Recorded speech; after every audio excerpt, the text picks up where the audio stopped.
it's Lisa. It is Wealth Building Wednesday, and today I want to talk to you about percentages. I think I've talked about this a few times, but it's honestly something that we run up against in our own financial lives often, and we talk to all of our clients about this multiple times, and it just came up this week, so I thought we would talk about it here. So many of you might be getting tax returns. That's a whole other video. I'm not going to get into why you should not be getting a tax return. But if you did get a tax return, especially if it's a sizable one, or maybe you got a settlement of some sort, or an extra check. If you are a bi-weekly pay person, twice a year, you get 3 checks in a month instead of 2. I actually had a client one time tell me that she hated the 3 check months, and I was just flabbergasted because everybody loves extra money, right? But for her, she didn't know what to do with the 3rd check, and because of that, it threw off the next month. And so the reason for that is because she wasn't using percentages on that 3rd check. So anytime you get a lump sum of money, it doesn't matter how much lump sum, $100, $1,000, it doesn't matter. You would apply percentages to your lump sum, okay? Now, when we were getting out of debt, here was our percentage base. 10% went to tithing. 10% went to tithing.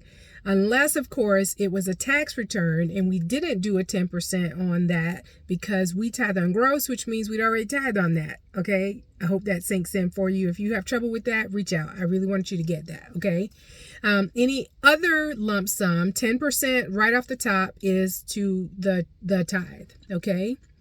When we were getting out of debt, 90% of the time, 90% went to debt reduction. Okay, 90% of the time, 90% went to debt reduction. We were just full throttle, okay? And I'm just going to say that's my money personality. Keith would be like, can I get a little piece of that? And I'm like, nope. And we would have to figure that out.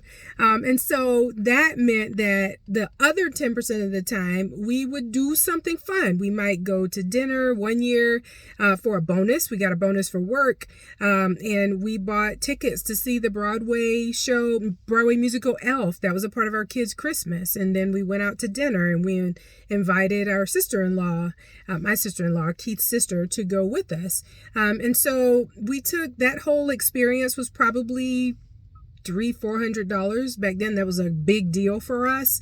But we took that, put it aside, and then the rest of it went to debt reduction, right? So what I want you to see is when we were in debt, debt reduction was primary. 10%, very little, maybe 10% would go to something else, and then everything else went straight to debt reduction. Now that we're out of debt, we have a totally different set of percentages. So now we have sinking funds. So we will look at which sinking funds we want a percentage to go to. And then we will also do a percentage to investing.